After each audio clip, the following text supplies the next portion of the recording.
Hello, good evening, welcome to Rangers Radio. Join myself, Oxford, on the panel this evening is the one and only Bridgeman and the legend that is young GB. How we doing, boys? Good evening, Ox. Good evening, Bridgeman. Hope you're all well.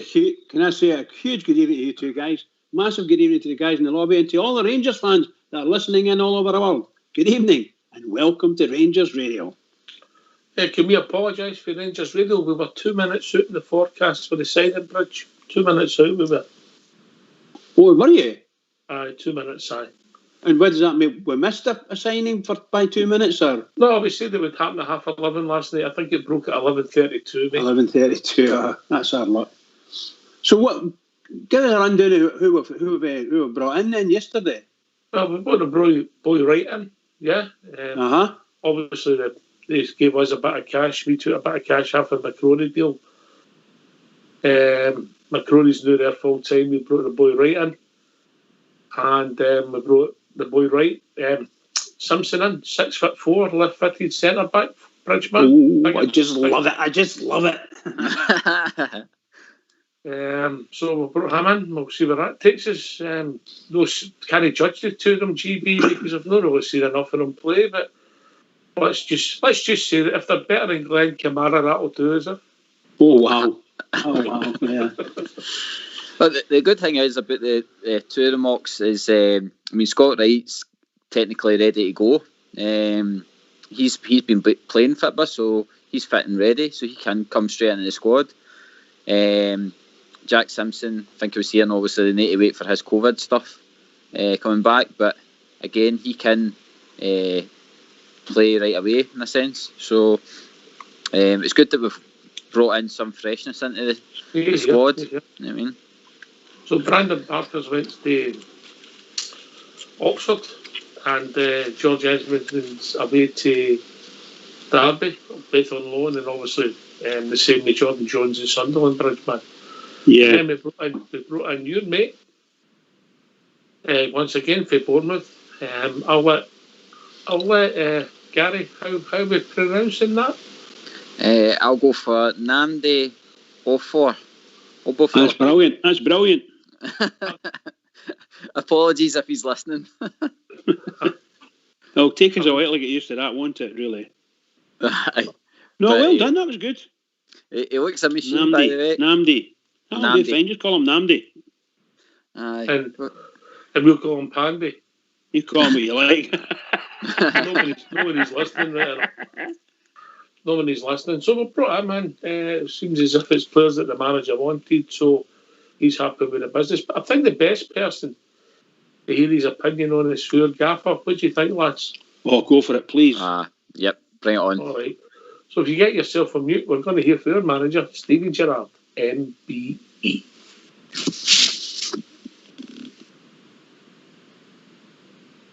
Thank you, Stephen. Especially after must have been a busy night last night. It was very busy. Obviously, I was at the training ground till about 10:30 last night, so I never got home till pretty late. And we were just waiting for the final details to confirm the signings. So it was a late night, but today's a new day. I'm fresh enough to move forward, and I think the window was really positive for us in terms of getting the two boys done and dusted. I think they'll re-energise the squad. They're really looking forward to getting started. Two real big talents, obviously in different positions, and three of the boys went out over the last couple of days as well to play valuable minutes for themselves. So it's been a pretty positive window for us.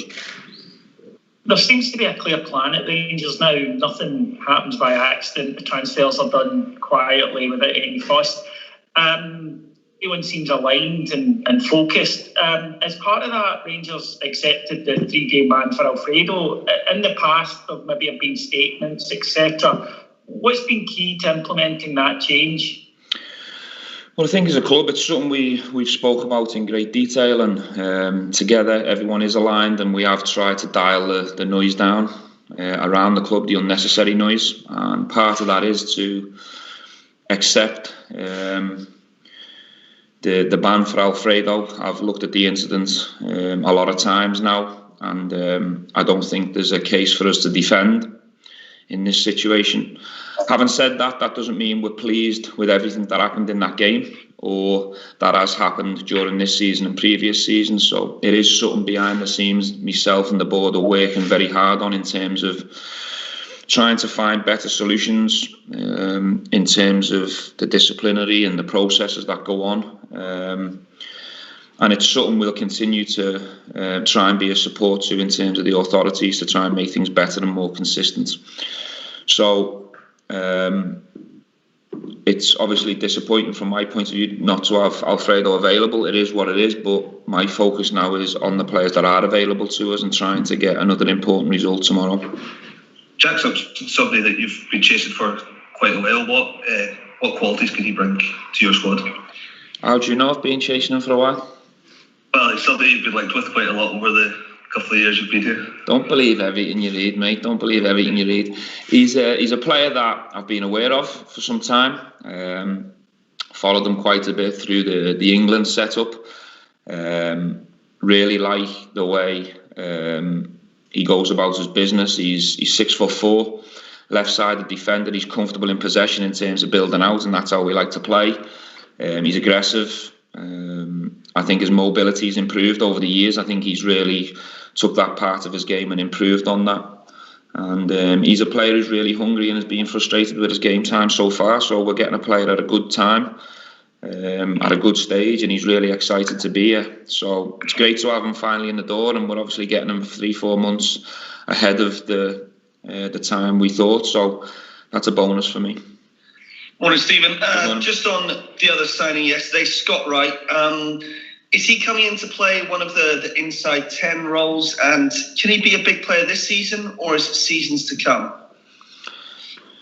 He can be a big player tomorrow if he wants to be. Just because we've got these both signings in now rather than the summer doesn't mean that they can't contribute from now till the end of the season. Every game's crucially important, so the plan is for them. The reason we work so hard to get them done now in this window is because they've got a part to play from now till the summer, and they want to help us to make this season a success. So we're excited to have them. Really looking forward to working with both players. Scott, we will analyse this morning. He's going to train with the group. Jack's slightly different. We're waiting for a negative on his COVID test that we've only managed to do yesterday. So Scott's Aberdeen test will pass him clear to train with the boys this morning. So we'll analyse where he's at, and if he looks good this morning and ready, I'll have a chat with him, and there's a possibility he could be in the squad tomorrow.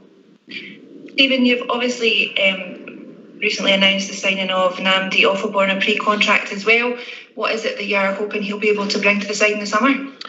Well, Namdi's situation was slightly different to the other two boys in the regards that we had players that wanted to go out on loan. For example, Jordan Jones and Brandon Barker left yesterday and a few days ago. So it was important we got Scott Wright done because he's obviously plays in a similar position to the boys. George Edmondson wanted to go and explore the Derby situation, so it was important we got Jack done. Namdi's one that we've identified to come into the group in the summer, but we're really fine in terms of the numbers and the quality and the availability of midfielders we've got right now, so it didn't make sense to push that one right now, but he's certainly a player we're excited and looking forward to working with. Another young talent who we want to try and bring in and develop and improve, but we're really excited for that one nonetheless. So it was a really positive window for us in terms of incomings. 3 or 4 of the boys have gone out to get game time. We're hoping that they go and enjoy their experience and come back in the summer in a better place. So really happy with how yesterday in the window went for us. I must have to pay my respects to Ross Wilson, how he went about it, and the board for their continued support. And it puts us in a stronger place moving forward.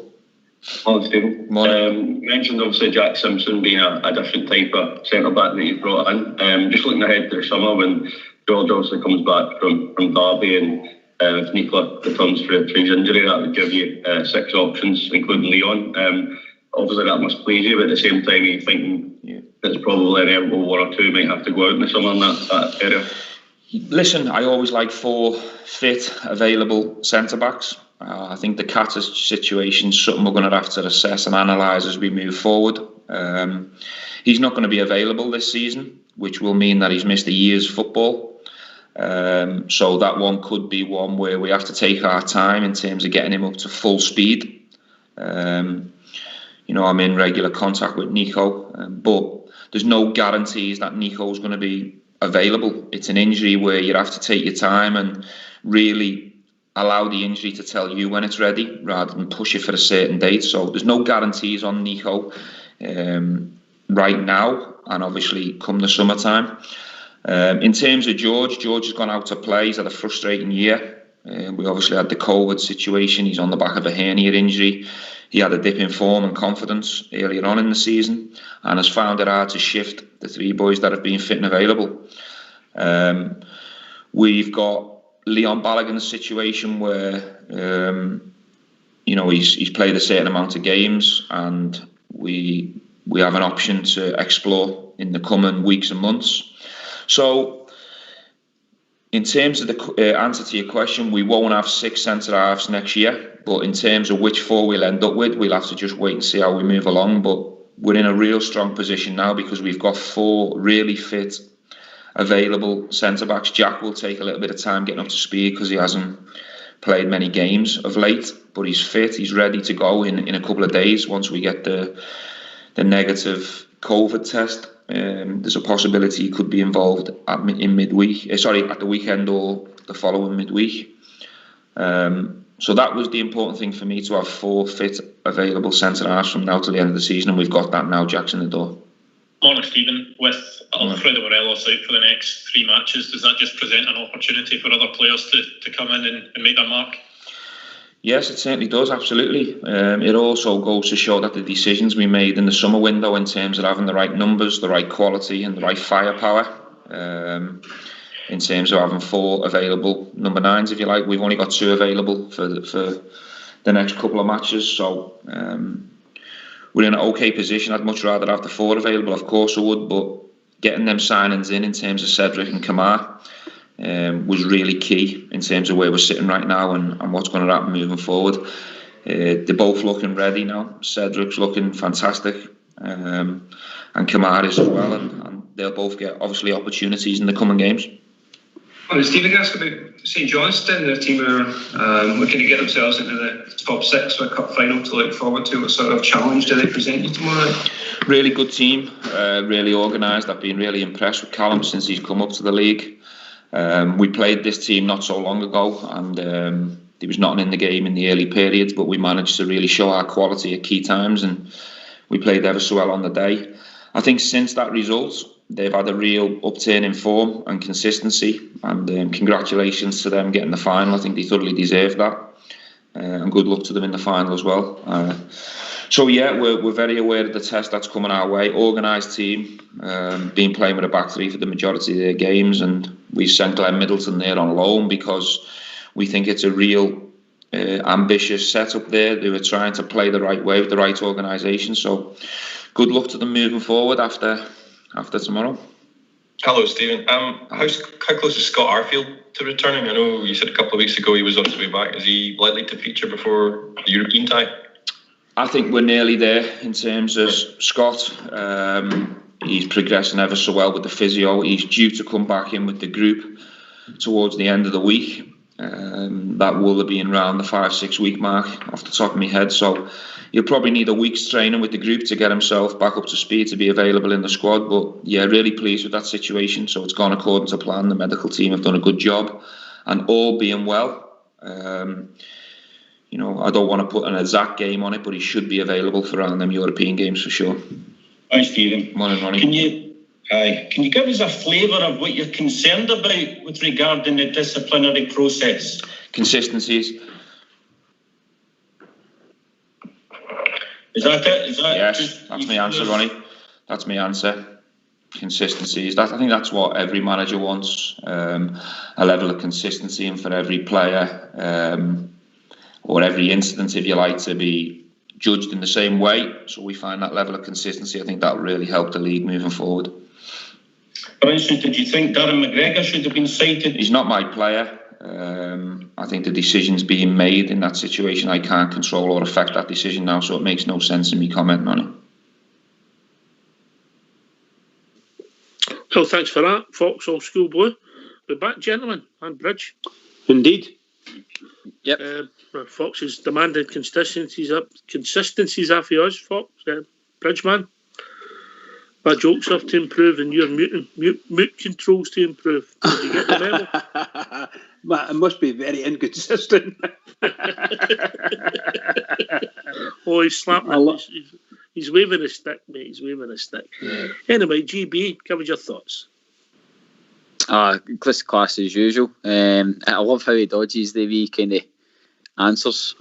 They try and, like, even at the end there, when they're kind of pushing him on the question about Fredo and stuff like that. He just kind of leaves one with the answers. Yeah. For me, a couple of big stories there, Bridgeman. Obviously, it doesn't sound good for Big Nico at the moment. It's going to be a long process, but it sounds Yeah, it's quite tragic, isn't it? So I would imagine he's got at least another 6 months ahead of him, maybe 9. At least then he's got to get there, isn't he? Yeah, indeed, yeah. I think it'll be maybe 6 months before he's allowed to touch a ball. Mm-hmm. I'm seriously, and it could be overall, possibly even another year, because it's just a right big breakdown, isn't it? A real big breakdown. Sad for him. It's not just getting over the injury, then you've got to start on it, You've got to deal with it. Well, we went through that with Durant. Mind how many years it took him to get back onto the back. Serious injuries. A big negative there, GB. Yeah, I mean, for weeks there, I think everybody, even the press, kept asking about him and that, and it sounded as if it was like he's progressing well, and then the day it kind of, like he says, the way the manager spoke there, he's obviously surmising that he will not be ready for the summer. So that, that's not even like a pre-season under his belt either. No. So it seems a setback there of some sort. He didn't mention Defoe either. Is Defoe injured? No, mate. No. I don't think so. No. But then on the positive side, Scott Matthews getting there, Gary. Yeah. Brilliant. Aye. The good news with him coming back. Strong player. Rangers man, so it's going to be good that he's coming back into the squad for this run-in, because we're going to need all our best players available. Indeed we will, pal. Aye, good news on Scotty. And obviously talked about the signings, the reasons why we brought the boys in earlier. I can understand that. I think the boy Wright could be involved tomorrow night. It sounds that way, Oxa. He's obviously saying he'll see how he trains, and then you'll have a word with him. So the boy Scott Wright must be early in. I mean, but saying that, I was watching Scott Wright's interview, and the way his interview was sounding, he's not here to make up the numbers. He's actually wanting to learn, progress, and break into the team. Because I think they pressed him on where he wanted to play, and he's like, he says, as long as I get in the team, he says, I'll be happy. I mean. First and foremost, you've got to get a strip bridge, yeah? Yeah. What was that? I thought something fell into... Sorry, I thought something was falling off my wall there as a shadow. Well, as long as it's not a guillotine. As long as it's not a guillotine. Just a shadow. Sorry, what was the point there? Just as long as it's not a guillotine that's falling on you, we're all right. Aye, that's true. Do you think the boy Scott Wright will be involved tomorrow? Well, it's a good chance. He'll probably get on. See how the game goes, and he'll probably bring it. I don't think he'll start at the stint at the beginning. No, me neither. But, I think he'll come on, and he'll be used, shall we say, sparingly. And if he comes on and he's shown a bit, then he might be asked to do it again and again and again. I think it'll be probably closer to the summer before they're as fit as they should be to be a Rangers player. Because the Rangers got tremendous fitness, tremendous fitness. But I just wish him luck if he gets in the squad.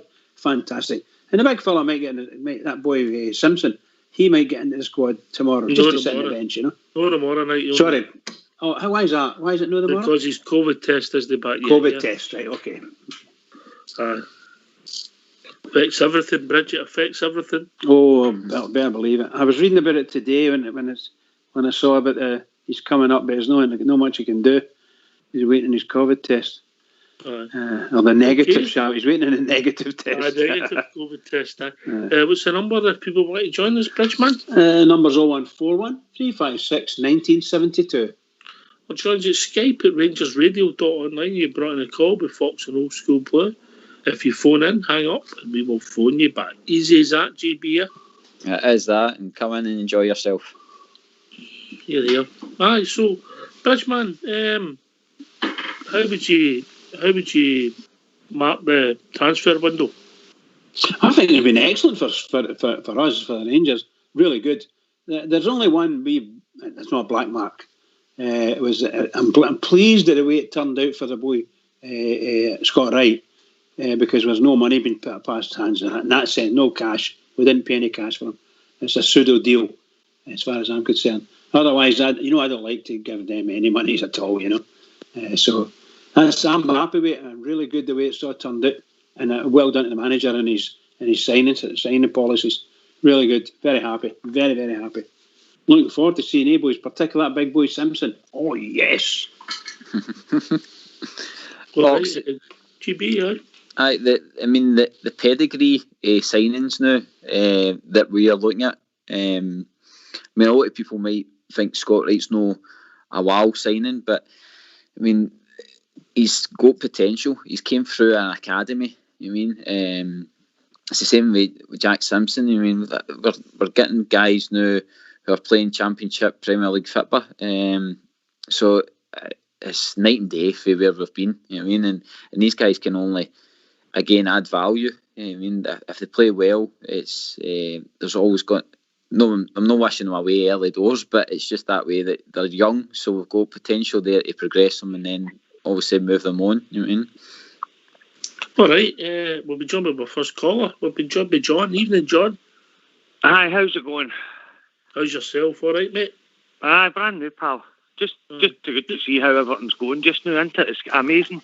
But I get cut off the last time, I think, because I was swearing too much. You might have the odd. We shared it. We shared it that night. We shared it. I love it. It's a dangerous combination, but it doesn't make you a bad person, mate. No, it doesn't make you a bad person, mate. What's on your mind? It was about the guys I think I was telling you before. I'm not having that story, mate. It was a story, it was rubbish, but your swearing was all right. The story was amazing. The swearing was terrible, and you're like, cut him off. Listen, mate, that was the best sleep I'd had for ages when you were telling that story. Right, go. We'll give you 1 minute to tell your story. Right. So I'm walking along the road, right? Nigel Winburn's testimonial, right? Right, stop fucking snoring, you cunt. Oi. Carry on, right? So we're walking down the road, right, me and my pals, Nigel Winburn's testimonial. Big limo pulls up, puts the window down, Paul Gascoigne. So jump in, boys, I'll take you to the game. We all jumped in, big limo, took us right outside Highbury. Mm-hmm. What a gentleman, man. Took us. He had a beer, actually, the man. The main man. You know what I mean? Was this before the game? Aye, before the game, aye. There was a bomb scare that night, and you remember the kick-off was delayed? Aye, and he only scored 2 goals that night. Aye, he did. 3 each, wasn't it, if I remember right? Aye. What a player. But what a gentleman, but just to pick Rangers fans up and just say, right, come on, boys, I'll take you to the game. Just like, I'll show you a couple of pubs round about. It was just an absolute gentleman. Absolute gentleman. Two Rangers. A one-half Gaza. Gary? Aye, definitely. Can I just give a shout out to Big Caldo for the drum? Just say hi, because a good Rangers man, he loves your show. No bother, mate. No bother. Right, thanks very much. You've done it. Aye, I've done it. Yeah, it's a cracking show, by the way.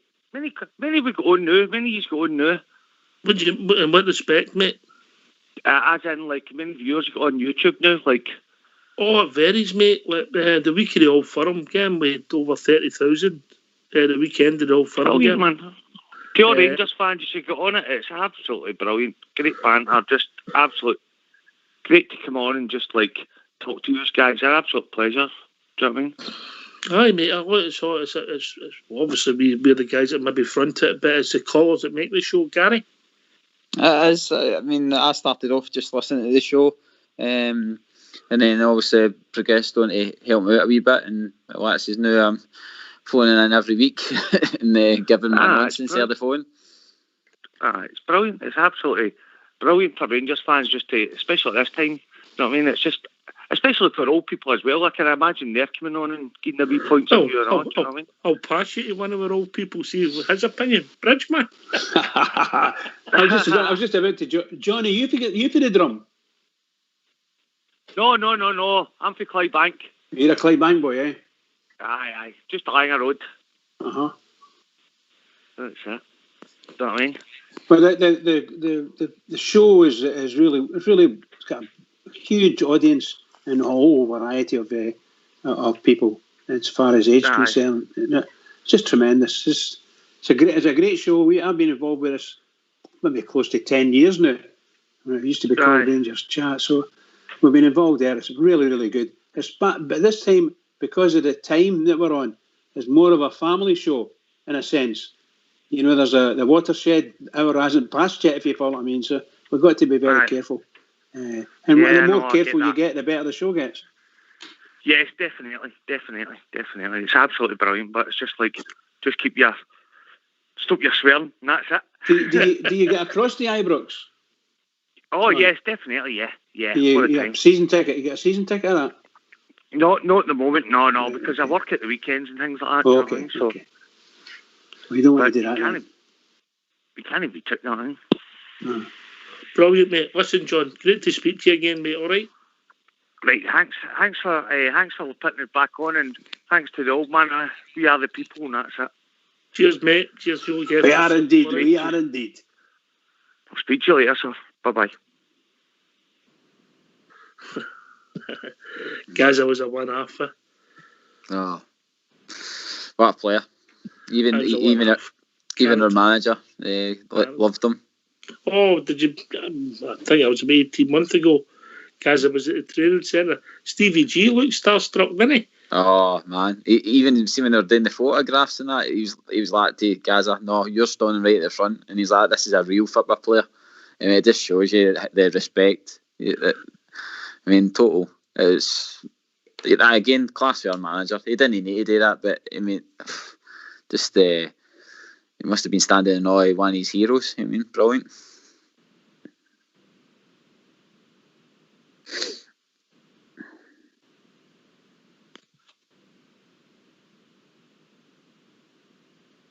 I suppose you go back to Italian United, Stevie G would have been a wee boy growing up, Gary, you know what I mean? When Gaza was at his peak, if you like. Aye, and like obviously watching England and all the rest of it, and let's say the goals he scored. I bet you even let's say Euro '96 for him as well would have been a big moment for Gerrard and that. Also true, aye. So. Can I come in on that, Ox? Yes, mate. You know, for a guy with the talent he had, I mean, to me he was world class. You know, he's a world class player on his game, like, but he's a real character as well. You know, and I think a lot of the guys that were in the great team that Gaza was involved with, the great sides, they all had quite a lot of character in them. You know, so that was a good team. That was a good time for Rangers. You know, really good time. I was awfully happy watching him. All right, we've been joined by Mr. S. Kipper. Yes. Oh. Good evening. Good evening. Hi, Skip. How are we, Bridgeman? Gary? Oxter? Excellent, thank you. What about yourself? Well, Skipper. Well, I've got 2 or 3 matters to bring up tonight. 2 or 3? First of all, I'm making an appeal. Right. I'll pass you over to Oxter then. Who's good with them? Well, the appeal's on behalf of the Bangkok Loyal Ladies Over 41s team. Bangkok Loyal. Now, it transpires that the hotel's double booked. So I'm appealing to the Bears on Rangers Radio to offer accommodation to the girls when they come over. I've had 3 offers already. Cumberland Bear says he'll take 6. Big Stevie for the drum is interested in the physio.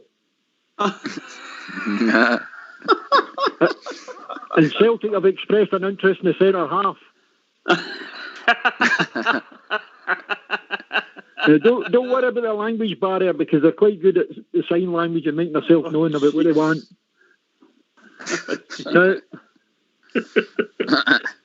What a shock! I was in touch. First of all, my first thought was that... Is it a buy one, get one free, or is there no money involved? Oh, no. You know I can't discuss money. You need to see CB about that. All right, but put Fox down for 2. Yes! Also, my first thought was that they could all be accommodated at Dodgeman Towers. The east wing there, they could all fit in there. In their own bubble. Yeah, and I spoke to Mrs. Bridgeman yesterday, and when I explained that the average age of the team is 47, she thought girls half his age wouldn't be good for his blood pressure. Oh, brilliant, Skipper. So that's the first item. So if you have a wee think about that, and if you've got any accommodation, then you don't mind sharing beds with however many, it's okay.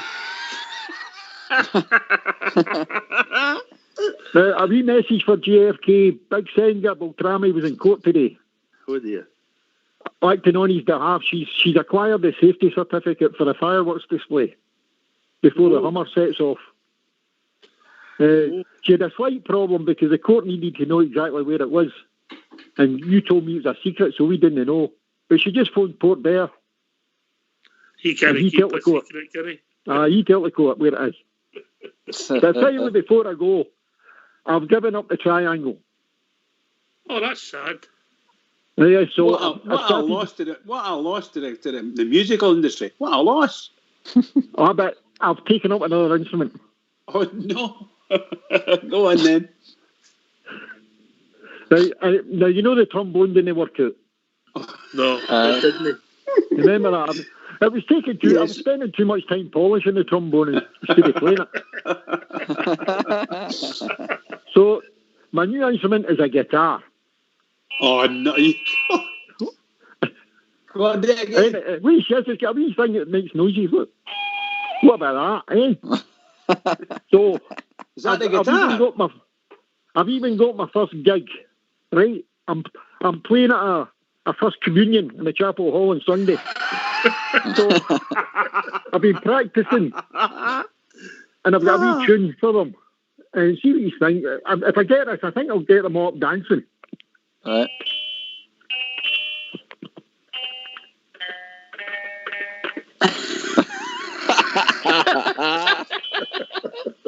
Go on yourself, Skip, right enough. Oh, Skipper. Is that the point show? There's talent there. But you think I'll go doing well at the Chapel Hall? Oh, I think so, yes. I think so. You get money in the disc. I think that's quite catchy, that wee. I'm just trying to think of words to put here. They'll be throwing money at you for that one. That's brilliant. Georgia, Skipper. I'll maybe play that as I come in and just shout hello to them or make it feel friendly. Well, listen, I need to go to now because Big Senga's on the other line. All the best, Skipper. Yes, so enjoy the rest of the show. Thanks for taking my call and letting me make my appeal. Cheers, mate. Cheers, Skipper. All right. Cheers, Skip. Absolutely super. Well done, Skip. He's metal, isn't he? Can just imagine that wee guitar marching down past Ibrox when 55 comes. Remember he turned up with I wasn't there, but he turned up with a triangle. Oh dear. What a man. Anyway, if people want to join us and beat that, what's the number? Gary. 0141 356 1972. Where else can they join us, Bridge? You can join us at Skype on RangersRadio.online, and Old School Blue and Foxy will bring you in and make sure you're happy. Brilliant, mate. He's what a character. Right, where were we? The signings, successful bit of business for us. Well, potentially good business for us, GB. Definitely, Ox. This is the off three, even the P contract that was signed. They're all young boys. Welcome to the O2 messaging. Scott Wright, I've seen bits of Scott Wright playing in that, and the boy's got a good shot on him from outside the box, which is sometimes we're kind of lacking a lot of time. So hopefully he brings something different to the team. And then the manager seems, for what he was saying in his interview, the manager seems to have watched Jack Simpson a lot and seems pretty excited about him as well. So, did you find that the Balogun thing was a wee bit interesting in his interview? How he says he's got an option to explore, but he didn't really Hello. Oh, we'll be joined by Amanda. Evening, Amanda. Good evening from snowy East Kilbride. Okay. We've got our skis out up here ready to ski. You think I'm kidding? You should see it. Anyway, how are you all doing? All right. You happy with the signings? Aye, pleased. I think we've made some good quality signings there. Do you know what I mean? There's some good signings. As I say, things are looking positive all round for the club this year, aren't they? Really. Bridgman, she's right. I think we're quite good. Yeah, we're very happy with the signings up to now. Anyway, you know, once we see them, we might think different, of course. You know. Well, this is that. It's when you sign players, it's a risk you take, isn't it? You know, it's really a risk you take when you sign any player. But look at the players we've signed over the last season or so. I mean, the quality of the team's starting to show through now, isn't it? You know what I mean? But as I say, we can only hope for another 3 points tomorrow night, and that's another box ticked, as they say. Aye, it doesn't really matter what anybody else does now. We're just going to win more games of football. Well, that's it. It's up to us to do our job now and keep playing the games and winning the points. Do you know what I mean? You know, have you made any plans for when this event does happen? I don't know if I'll be able to do much. Right. If you count hopping in one leg as excitement.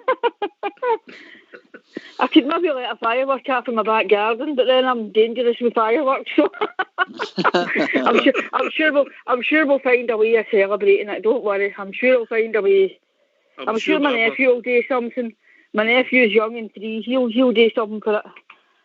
He'll organise something. In the next few weeks, if the results go our way, that things will start getting organised and there'll be a concerted kind of celebration, maybe fireworks. Well, I mean, as you say, fireworks at a certain time in that day, you know, if everybody lets a firework off or whatever, do you know what I mean? I'm sure we'll find something to do. As long as the minority that sometimes spoil it behave themselves, do you know what I mean? As long as they behave and don't spoil it for us. I promise you I'll look after Bridgman. I'll look after him this time. It's all right. I'm not worried about Bridgman. I'm sure he's big enough and ugly, pretty enough to deal with it himself. Do you know what I mean? No, the first one was right. Right. Ugly enough or pretty enough? No, the first one's right. Anyway, I'll let you go, right? I just thought I'd call in, and I couldn't top Skipper with that, with the guitar. I really couldn't top that. Anyway, I'll let you go, and here's hoping for another box getting ticked tomorrow night. Okay. Cheers, Take care. Bye. Bye. Oh dear. I'll tell you what, Amanda's relatively new caller, but her passion for the club shines through, Gary. Oh, Ox, I've not been on in a while, but I've been listening in and that, and the last couple of weeks, the new callers coming through and stuff like that, it's absolutely brilliant. And again, it's just great to hear all the Bears really happy and stuff like that. And I think the club's settled, the fans are settled, and it's a great position to be in moving forward. And I'm really excited for what's coming in the summer. With hopefully Champions League qualification and stuff like that. Oxfam, I can't wait. Aye, but we've got a lot of good party time before we reach the summer, mate. Let's enjoy it. You know? Let's enjoy it. It's important that we enjoy it, Bridge, isn't it? Because it's been a long journey. Absolutely, pal. We've got a luxuriate in it. If you can follow that, I think it's just great. The Bears are just sky high now. They're way up there, you know. Even although there's people like myself that don't like to go too far, because we've not done it yet, the sort of dreaded feeling, what if we don't, but we're no fine well, and we're happy. We need to be a complete collapse before it happens. But we've got this League One. It's only ourselves to lose. Let's put it that way. And I'm so happy, so happy. My whole birthday is brilliant. Ox, how are you feeling about the signings and that? Like, do you see it progressing? I'm always apprehensive with signings, mate. I mean, there's been guys walked in the door that I really fancied, and I thought we'd got to add to our team in the past. And then there's other guys I thought, I don't know about him, and you've got it completely wrong. I'll cut across you. I'll come back to that. Good point. We've been joined by Dale. Evening, Dale. No bad, Ox. How's yourself? All right, mate. All right. Getting closer all the time, innit? Hey, you know me. I've made doubts for ages. No, the point I was actually phoning up for 2 points. One would be controversial. But the first one, when I heard the manager last week, when he was saying about the standard that our academy boys are going to have to reach now, when he said that it went up to another level. And you're thinking, well, we probably got, if not the elite, certainly the best sort of youngsters. And if they're not making it, it'll not make them sort of bad players, the fact that they don't make it at Rangers now. So it was to give them something positive to look at, that you say, right, well, our academy, if we get one first team player every 4 years, we'll be doing well. But you've got that many young players there that are thinking, well, I'm not making it, I can't be that good. But they've got plenty to offer football. They've just not got plenty to offer Rangers. Good point, mate. It's ruthless at that age, sort of 15 to 20 football, innit? It's ruthless, and some boys can handle the mental knocks and the bounce back and they come back better players. Other boys we lose out the game. It's very tough at that age, Dale. But the point I'm making is, like, just because you don't make it Rangers doesn't make you a bad player. You get that knockback, you might go somewhere else. I mean, there's plenty of players been knocked back by odds and went on to have outstanding careers. No. Can I come in on that one, Knox? Aye, of course.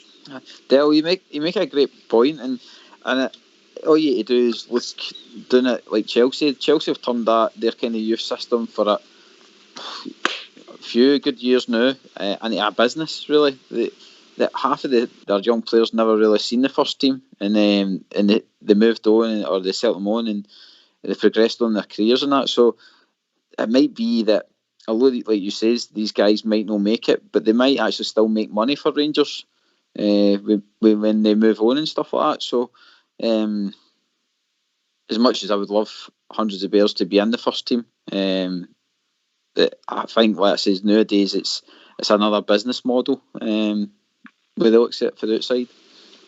Can I ask a question on that? Yes, in the mate. Youth team. So was Brandon Barker not a Man City youth player?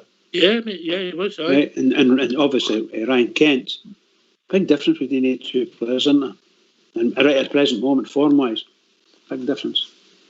I get your point, Dale. I mean, obviously, we one every 4 years in the first team, a regular first team would be excellent. Yeah, one time you could have potentially 3 homegrown players in your team, and that would be superb, But it's difficult because, but they seem to be doing a good job, and I'm glad that Gerrard's admitted it's going to be harder for the boys because they're going to have to up their game and maybe their attitude as well. Well, I'm hoping it's their attitude that they say, right, well, I'm getting as good a grounding as I can get, so. If, say, for example, you're talking about Brandon Barker coming through at Man City and Kent coming through at Liverpool, and I like that point about the Chelsea model. If you bring so many people through, you're going to make good money on them, and these boys are going to make a living at football. It's just, unfortunately, it's not going to be at Rangers, because obviously, if you're 17, 18 and you're sort of running about that level and you're thinking, right, I'm pushing on, and for whatever reason, it doesn't happen. No, it's not to be downhearted that there are other football clubs out there, and if you're good enough and you can bring a couple of quid into us, all good and well. Aye, great point, mate. I mean, McCrory's been involved in a £300,000 transfer. Maybe we've not got £300,000 in because of the right deal, but you know, he's come through with academy. Obviously, we've paid his wages and whatever we'll put into him, but he's brought revenue into the club, you know. Aye. Well, he's his brother as well. I mean, he's, I think, get eyed up, but you're probably looking at a keeper, what another. I don't think he'd be a keeper under 25 is going to be playing for Rangers. No, it's a funny position, isn't it? They don't seem to take, the top clubs don't usually take a punt on a young keeper, do they? No, you know, and when you think about it, there's no reason, but that seems to be happens with goalkeepers. Right, what was your second point, Dale? Well, this is probably more controversial, but I was listening last night and I was a wee bit disappointed with Bridgman saying that he doesn't listen to any other sort of viewpoints and slaughtering the BBC. Now, these media companies, and I've had this discussion with Linda as well on it, you know, when it's, we're not getting enough recognition on it. At what point do any of these media outlets sort of need the Rangers? They just need us for the stories, for Alfie, for whatever. But I think when what he was talking about in the day's press conference, but the stuff that's going on in the back, well, the back rooms or whatever that is, they're doing their deals or moaning, or, and I heard he's talking about it the other night, you know, it's like the board dirty, because I think one of the boys came on and said the board weren't doing anything, and you said quite rightly, I think, no, there's stuff going on in the background, but you've got to keep it in the background. But the point I'm making is, why don't we try and come to some arrangement with the BBC and say, right, that was in the past, right? Why can't we behave like this now? And then what we'll get is listening to our manager giving his post-match press conference, which we don't get. All we get is a written thing. And I'd prefer to see the manager on his post-match. On the BBC, you mean you get to see... On the BBC, aye. Why can we not go, right, that was then, this is now, we're a new Rangers now. And I don't think anybody that listens to this can say we're not a new Rangers now, with the manager we've got, with the things that we've got in place, the business plan.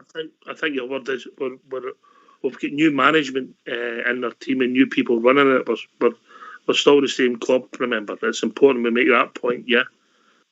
I understand that, but what I'm saying is we're now moving into sort of...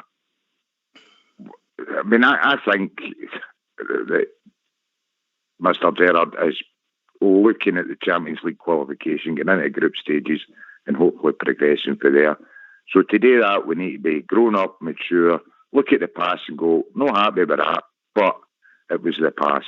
Well, and if we change our attitude and go, look, guys, this is the way it's going to have to be if you want to get info, etc. I'll take that first, only to let Bridge go and take a tablet, because when he mentions the BBC, mate, it's a bit of rate. Right, I'll give you my take on it, Dylan. It's only my take for what it's worth, yeah? And then I'll go to GB, and then we'll keep the best till last, yeah? In case we have to. Right, okay. Well, I don't think this if you like, this argument with the BBC has had any effect on our business at all. Our customers are still flocking. We're selling out our ground. I think there's, because of the way the world's changed, there's very few people only maybe what catches on sports scene now. Now I know there is some people that is where they see their football so accept, but I think the vast majority of supporters and customers have got other outlets. If you take the young team like Gaz here, their news is instant, mate. On Twitter, the BBC is redundant to them. They don't even look at their pages, it's Twitter, because everything's so instant and spontaneous. Has it affected our brand in the last 3 years since Stevie G walked in the door? Not one iota. Has it affected and annoyed the BBC? Yes, because they're not getting a slice of the pie and getting to talk to the top man. It was a fight that I didn't think we'd ever win because they'll close ranks in the journalist profession, and they have done. I think Albert's been on in the past and saying similar to what you're saying yourself, Del. It must be boys for Cardonald who like to hoist the white flag up. It's not a white flag, mate. No, I was being facetious.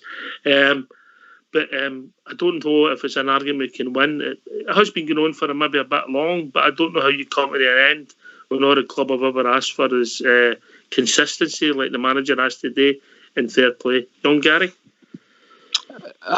Del, you make a good point about, obviously, about it's time to bury the hatchet. I think the BBC need to do a wee bit more because, let's say, well, what Ox was saying there is there needs to be transparency, and I've not once seen the BBC come out and apologise to Rangers. I heard Stuart Robertson was in talks with them and went to down south to speak to their head folk, and I think nothing came of it, to be honest. So that tells me that the BBC are not really wanting to have a bit of come and go. So as it stands now for me, until I think BBC would need Rangers more than what Rangers need them. But I do respect your point. But for me, I think Rangers should just carry on as normal.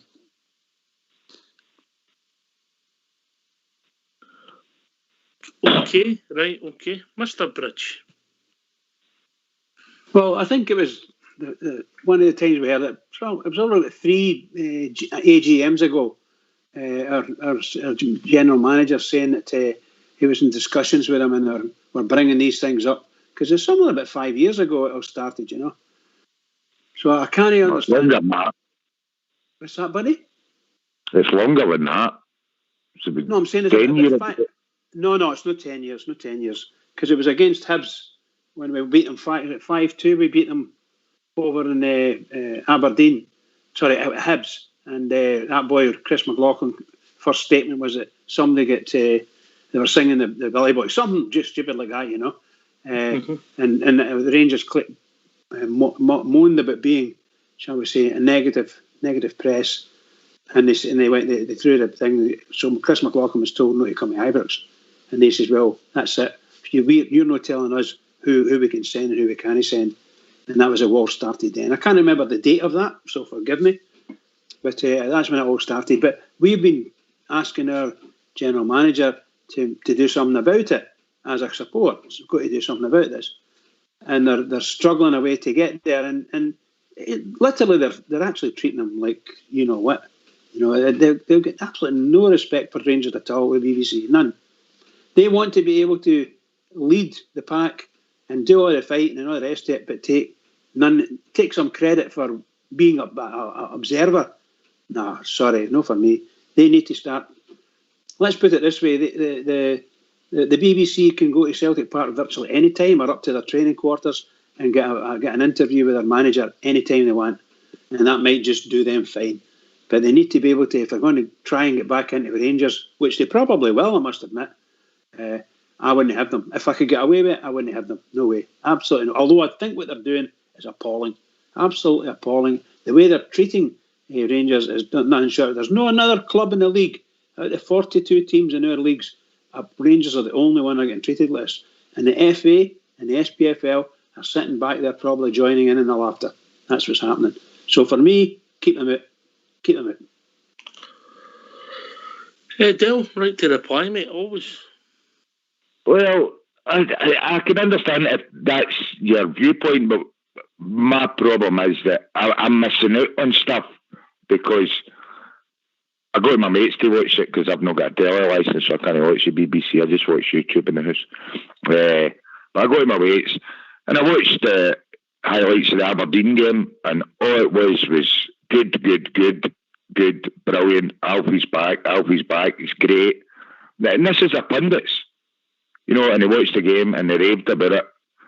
And then they didn't say much about the Aberdeen comeback, and yet on RangersRadio, it was all, you know, heart in the mouth stuff and that. And it was really. I mean, they never gave up another chance after that goal. and I just feel I'm missing out on something because I'm not hearing our manager giving his post. And I can understand that, but what I'm saying is that we as a business want to expand, want to close our doors to nobody. I get it, mate. I understand what you're saying. I think if the personalities were to change at the BBC, remember Rangers have never banned the BBC. They banned a journalist in the BBC. I thought they banned the BBC. Sorry, my apologies. Never banned the BBC, mate. We banned the journalist and the BBC refused to come, yeah. You know, but I understand what your point is, and I think we'd all accept that even bridge that for the people who haven't got it, and that is the food and drink sports scene, and that's where they see the coverage, they're missing out because they're not getting to see the gaffer or the players getting interviewed, especially when we win the championship. But the BBC are missing out big time as well because they're going to look very silly. But they've done the same thing in England. They did a long running dispute with Fergie. GB?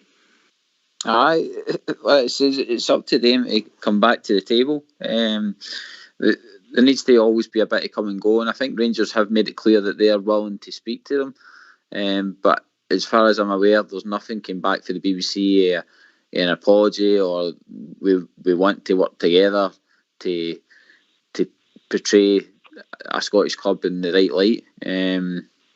Like I say, for me, some of the stuff they've done in the past,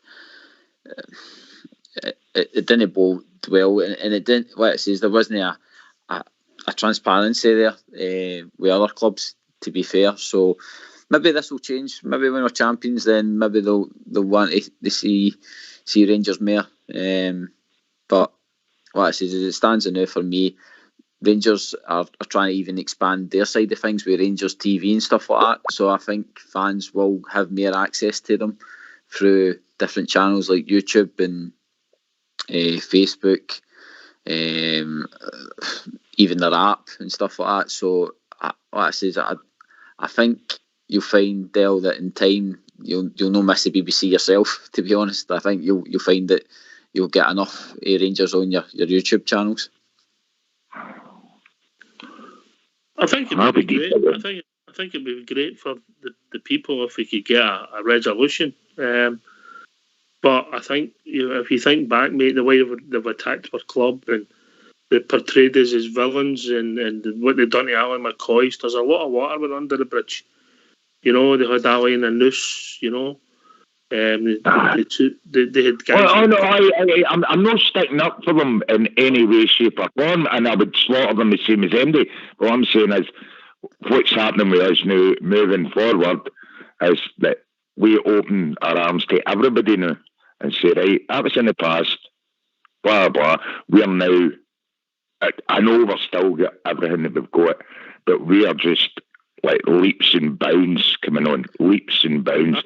I mean, that boy Simpson, whether it's true or whether it's, I don't date it or anything like that, but I do have apps that are going to sports apps and that. And that Simpson, there's no way that we're paying him the money that he could have got if the other moves that he was offered. So there's something happening that guys only coming here for money.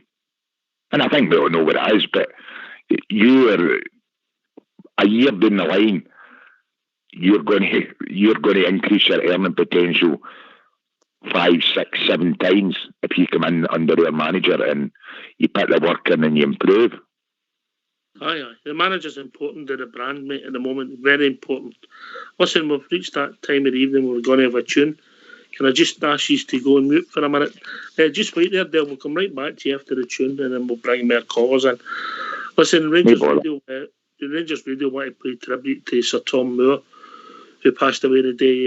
It's maybe the story of the last year, and his dedication and determination was an inspiration to us all in dark times, and his story of fighting in the war and then coming to the fore in his 100th year is something that I don't think will ever be matched. So for everybody here at Rangers Radio, RIP Sir Tom Moore, and we're not going to play your single for obvious reasons, But here's a soldier's song. It's not that neither.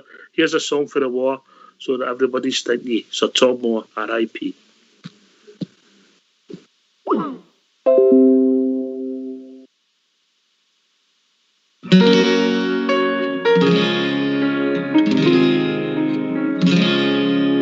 Down at the drill hole, the boys all wait to sign. Each one determined to join the Western Line. They swear their allegiance to country and to king, proud as the football songs they sing. The boy sees his hero, says, hey, that's Jimmy Spears. He should be playing football, he's no need to be here. But Jimmy smiles politely, it's my duty, nothing more. Boys, we've a bigger goal to score. Sing for the boys, sing for them all sent to fight till the last soldier falls. Sing for the boys, row after row, destined to lie where the red poppies grow.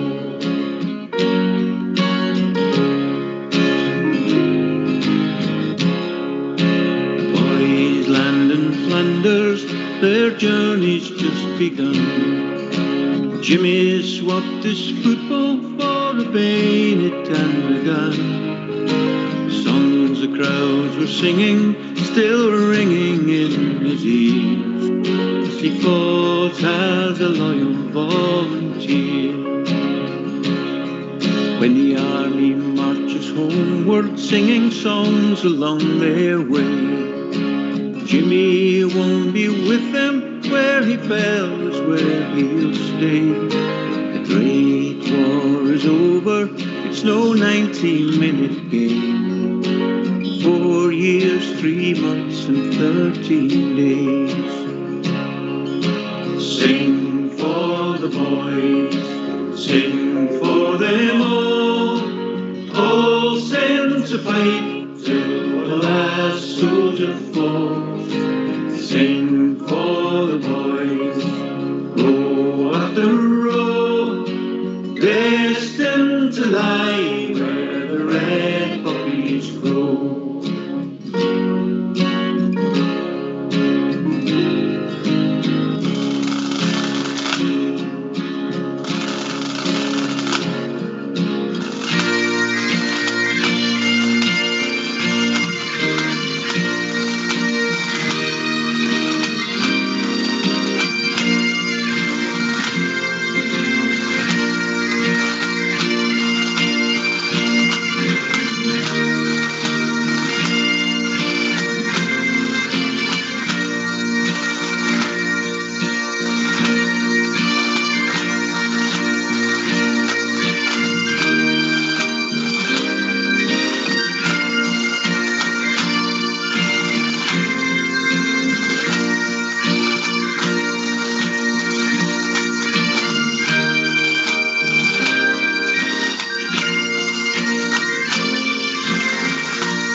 Sing for the boys, sing for them all sent to fight till the last soldier falls. Sing for the boys, row after row, destined to lie where the red poppies grow.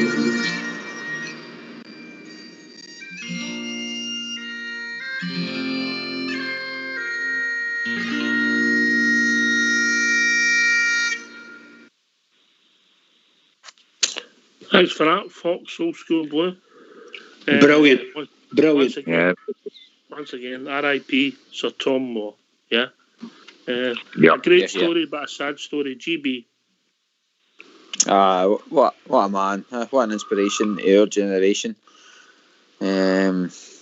Just, what I say, feeling for his family and that the night, because the man Man didn't have to do what he done, but I tell you, in a dark time, he raised a nation, so congratulations to him. Here. All right, Dale. Anything else? Any other points, mate? Well, just that probably the only one that's happy in Britain today is Shane Duffy, because he heard we were buying Sir Tom in the transfer window and he was worried about his pace.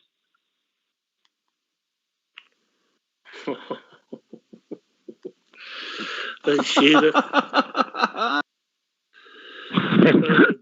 Oh dear. They one of the jokes on here, GB. That's quite good, actually.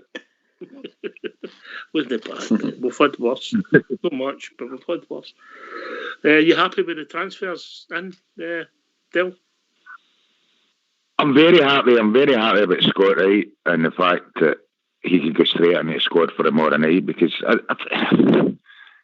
the boys in the boys in court now, and it was the same with Jones, Edmondson, Barker. They all get chances. You know, it's not as if they were flung out. They got their chances. A couple of times Barker done well. A couple of goals that Jones scored. Good. They're obviously good players. You're not at Rangers if you're a dafty. You know what I mean? But they just don't have that capability. So give Wright the chance, which the worst thing that can happen.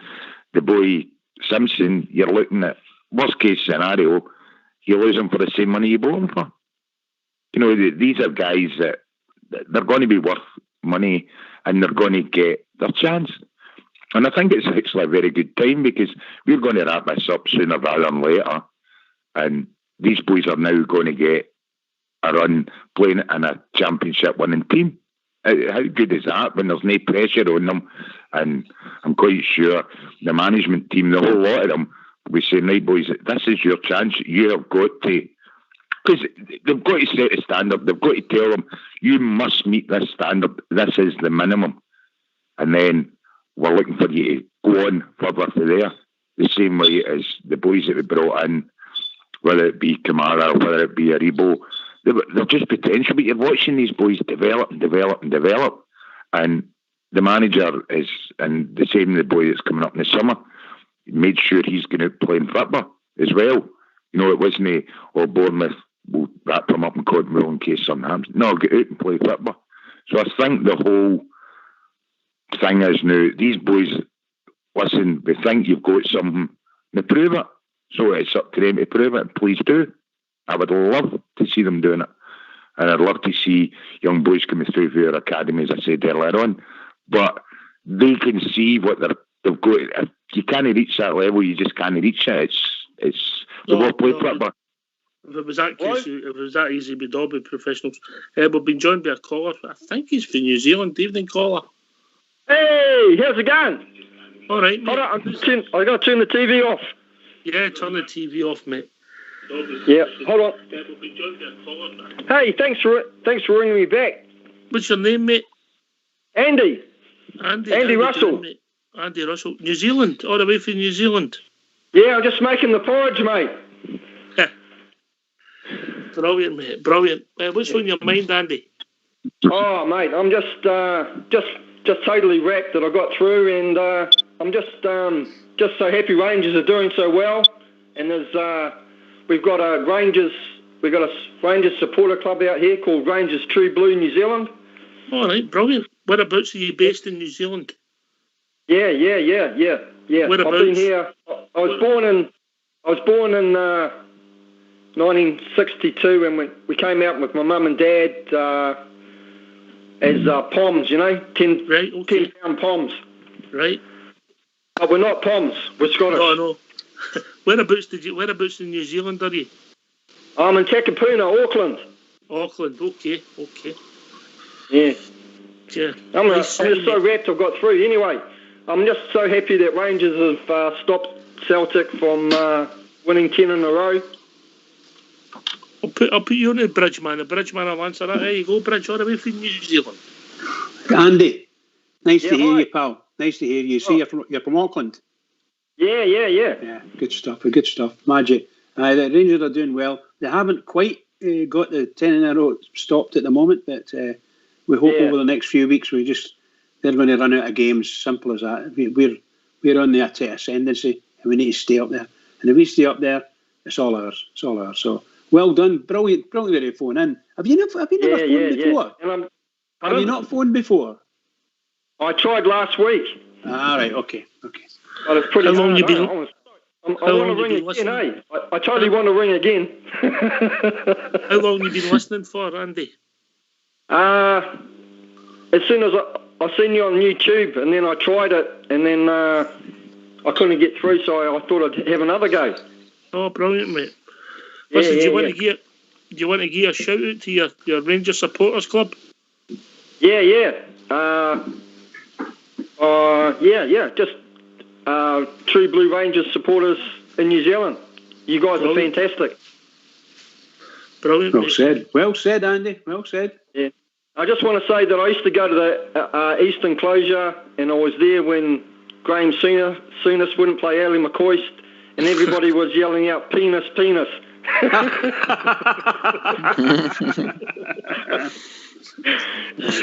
McCoist was popular there, eh? Yeah.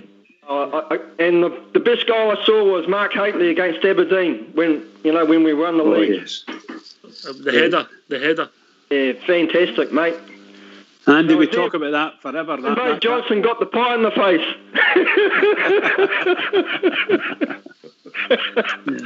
Okay, guys, I guess you have got more callers. Can I get a quick question for you, Andy? When was the last time you were over? When was the last time you were over to see a game? Oh, I took my father. It was against Hearts. It'd be about 17, 18 years ago. Yeah, okay. Yeah. Well done. I hope to get back over there after this bloody COVID, eh? Oh, yeah. Yeah. Don't you bring any of your COVID over here? No, you don't have any. Sorry. Hey, mate, we can still go to a pub, mate.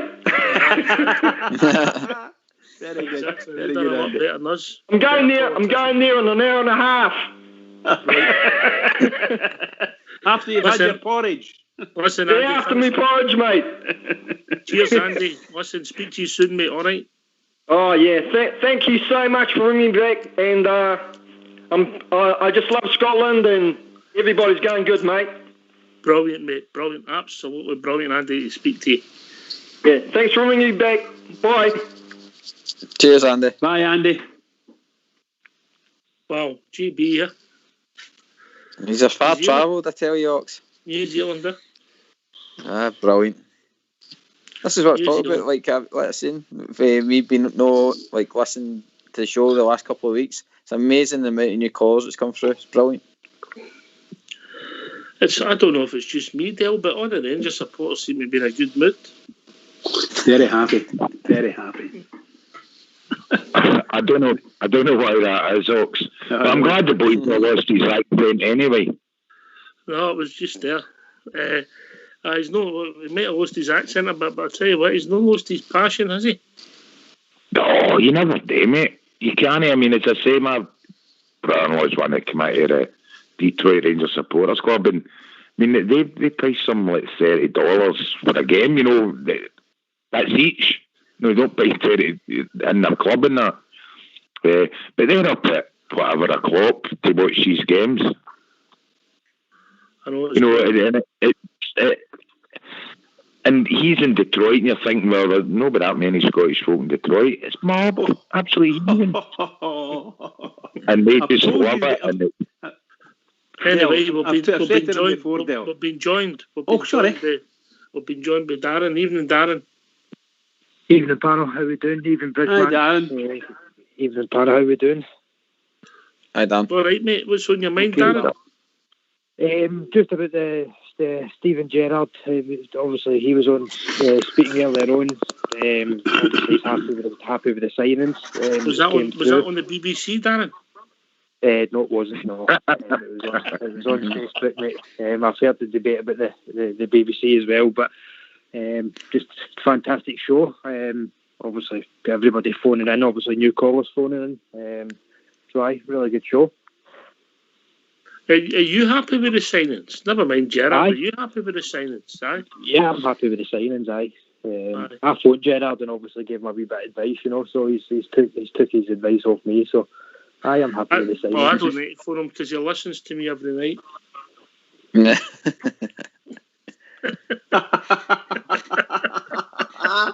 Love it. But here, right, I'll ask you this, Darren, and I'll take this to Gary after you.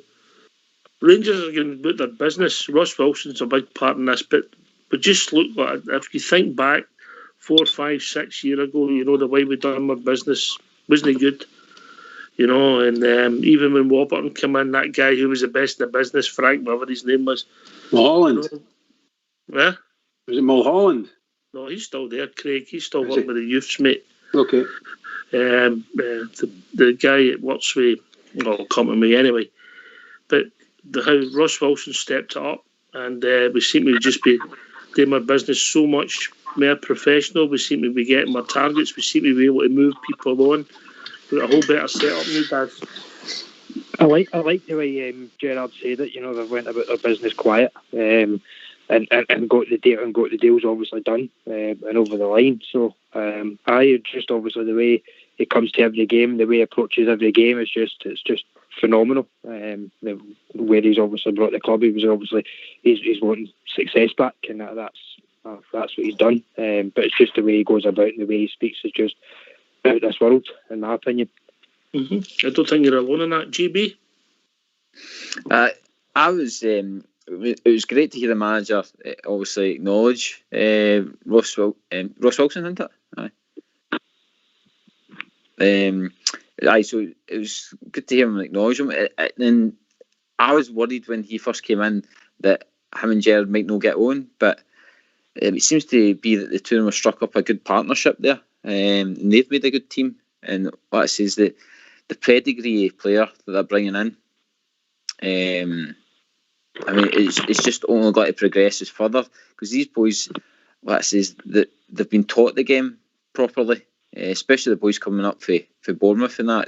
Their academies are first class down there, so it can only bode well for us going forward. And like I says, there's potential there if they do well. They've got to be ticking boxes where they've had European experience, championship winning team, etc., etc. So it's all going to bode well for if they ever did have to move on for Rangers. Well, it could happen. I get what you're saying. We're getting the base right. We're getting the stars right. We're building a team. We're building a team in everything we do, and we're moving on bit by bit, Bridgeman, as a club, and improving. Not just on the part, off it as well. Oh yes, everything about it is starting to gel lovely, isn't it? Or as far as I'm concerned, it is anyway. I think our manager's just literally been a genius for us. Look at the transformation in the last 7 months or something like that. It's just, wow, we went from, down there to way up here.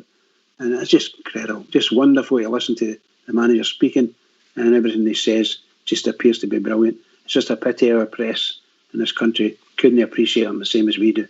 And I think we would see a massive club go even more massive if the press did their job correctly. Can I come in, Ox? On you go, mate. On you go. Do you think, a wee question for Bridgeman, do you think the boy for Aberdeen will start tomorrow, or do you think he'll come on? No. Bridges, I don't think, I'll take this while Bridges on mute, but okay, I'm here, pal. I'm here. I was just going to say, I said earlier, I don't think he'll come on. I don't think he'll start. However, our manager's tricked us before, so I think he'll come on the second half, providing that everyone's okay. That's what I think.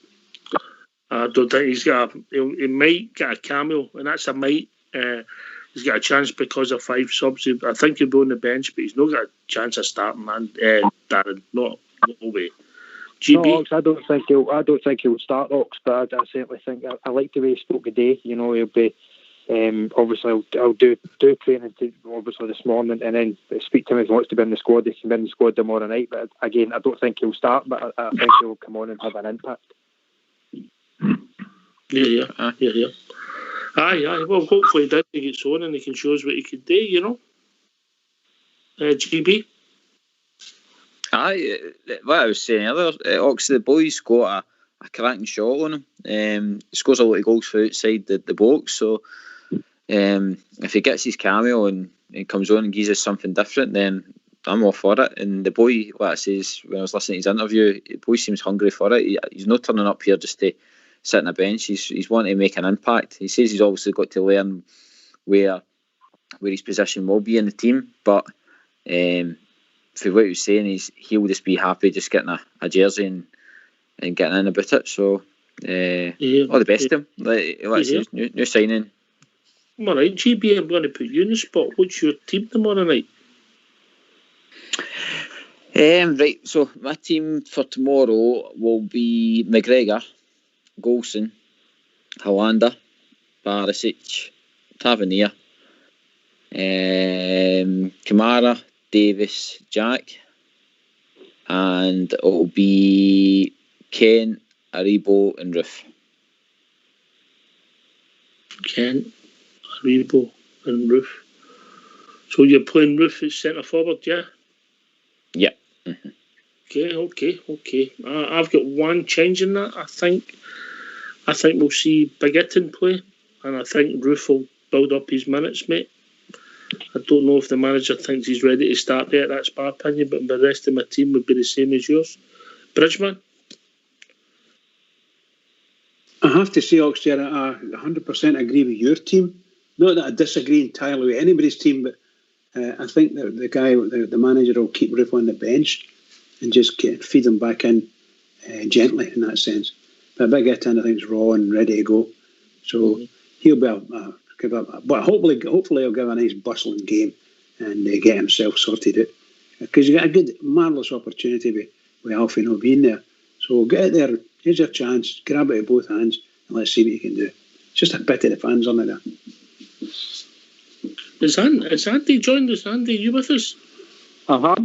All right, mate. How we doing, mate? All right? Not too bad. Apart from digging snow out all day, I'm ticketed by, I think. We haven't seen snow up here, Andy. We haven't seen snow. Geez. Oh, you should have seen it this morning. Unbelievable. Only had 10 wins in the school, like, you know.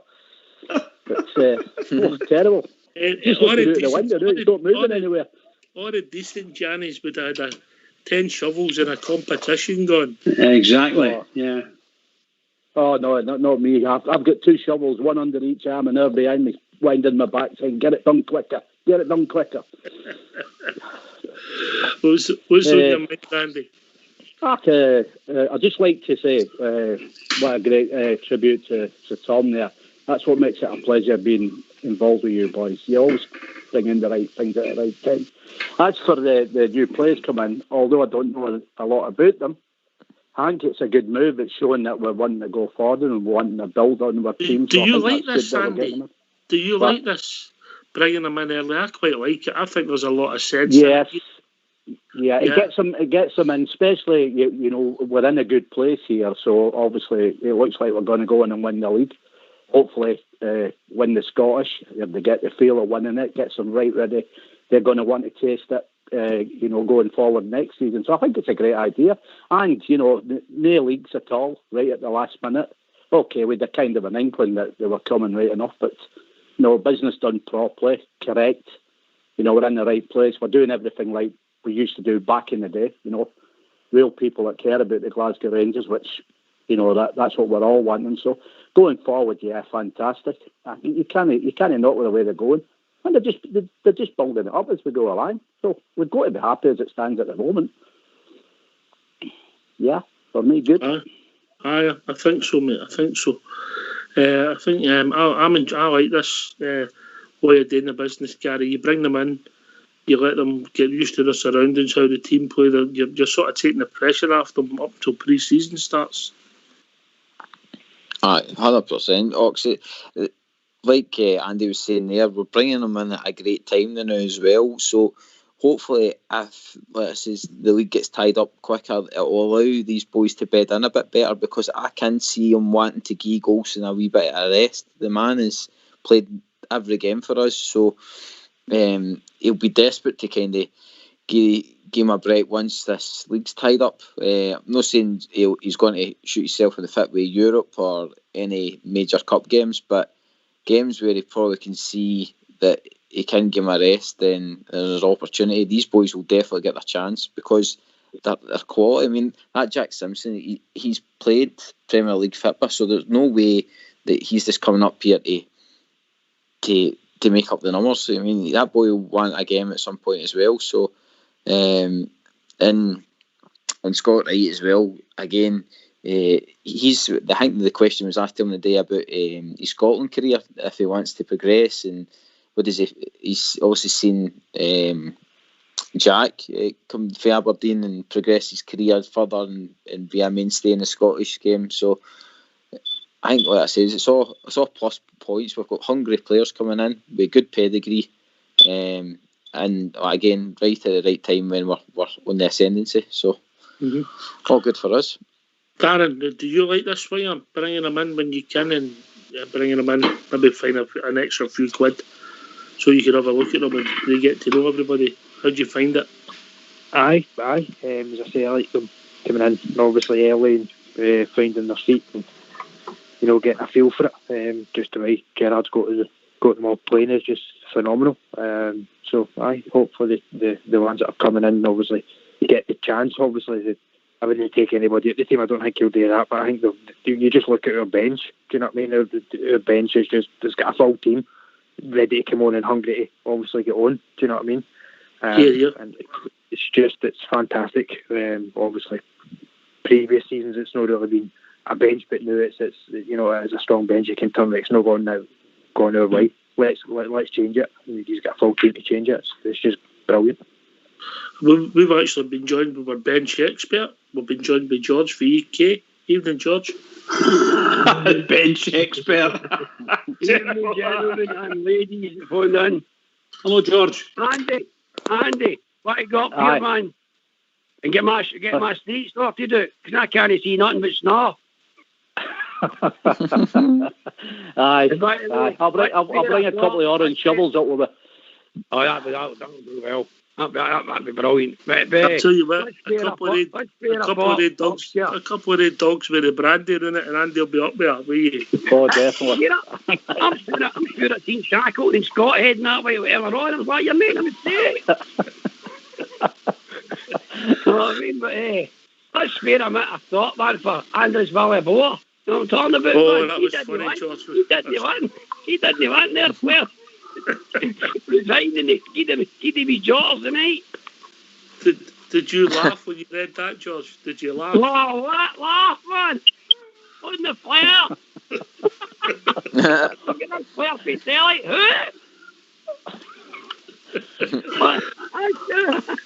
Your radio rental, George. Your radio rental. How are you, Bridgeman? You all right, mate? Good, pal. Thank you very much. Good to hear.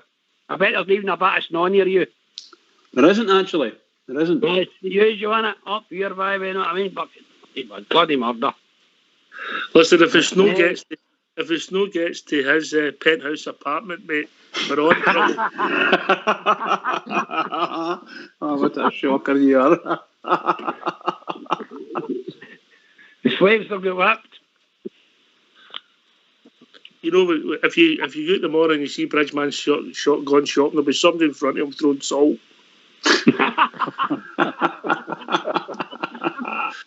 I love it. I just love it. George, are you happy with the signings, mate? Aye, mate. I'm not happy, but do you know something? I don't think they will play him, because I'll tell you why. Because I think our fitness levels are far superior to any other team in that league. I really do believe that. So they'll need to get up to scratch.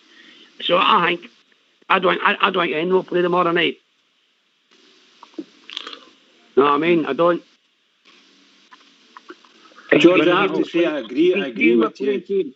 You can see them playing teams in the first half that they're good. They're all full of peace. In the second half, they just kind of die out, and we're still fit. And I'm talking about that's how we got usually to win the game. Yeah, George, that's what I was trying to say earlier, that our fitness levels are pretty high. So it will take anybody who comes in there. Well, two clever men together. No, I didn't mean it like that. I'm not that clever. No, it's only my opinion.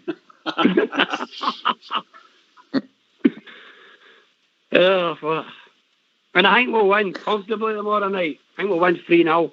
Or Who's your maybe team? even 4. Who's your team, George? Not for McGregor, Tav, Golson, Hollander, Barisic, Jack, David Kamara, Hadji, Kent and Itton. There you go. Interesting. There you go. There's 3 different teams already. Darren, your team? It was the same. Aye. Darren? Aye, just going on to that, guys. Obviously, the fitness levels, the fitness levels are really high. Who's your team tomorrow night, Darren? Oh, team tomorrow night. I'll go with McGregor, Tav, Golson, Hollander, Jack, Davis, Kamara, Kent, Ruth, and Litton. Right, okay. You're starting Ruth the same as that was the same team as you, GB. No, wasn't it? You had Ruth Aribo. That's 4 different teams. Jeez, oh. Right, okay, quite interesting. Andy, you're thinking? Same team as Saturday, but Itton in place of Morales. All right, you still playing Maribo that right on side at the moment. Same team Saturday, just putting Hitton in for Morales, like and as you said, they're letting Ruth build his fitness up ready for the games that's going to take us right over the line. The bigger games coming up. Yeah, that's the way I'm looking at it. I think Hitton deserves his chance now. I mean, I said right from the start there. Me and Suggs were disagreeing at the beginning there. He was saying he wasn't sure, but I think that Hitton's got everything. I think he's got the pace. He can hold the ball up. He can shoot, and he can also head the ball. So I think he's got the all round game. It's just a case of once he gets the spell and gets settled back in there, I think he'll come on and be an absolutely fantastic player for us. I'll just watch this space with him there. I'll be interested. Dale, your thoughts on the team tomorrow night, mate? Well, we know what the back five's going to be, so your midfield, I think, will be the same as Saturday, Kamara, Jack and Davis. And then, who knows? I mean, I'm not going to complain whether it's Ruth or it's Itton. I think it will be Itton. But I think it will definitely bring on Wright in the second half. I definitely think he'll bring Wright on in the second half. Just to... Because I don't agree with this fitness thing, because in the modern era I'm a huge football fan, and I followed Ronaldo religiously. And when you're training at Real Madrid and all that, you're not running in the park 1, 2, down to the right, down to the left, up. That's not the way these guys operate. They'll get their own nutritionists, their own physical. All their fitness is done out with the club. They've got to look after themselves and they've got to improve. So if anybody is serious about making it in a Rangers team with that level of fitness, you've got to have that level of fitness of your own accord. It's not going to be what you're doing in the gym or what you're doing. It's your whole lifestyle, everything about it, the time you put in your own time. No, in Rangers, Stephen Gerrard's not interested in running you up. He'll joke Wallace and Murder Hill and all that. These days are gone. Nowadays, these people live their life 24/7 as a professional football player because the rewards are so good. So you've got to bring your own fitness levels to it.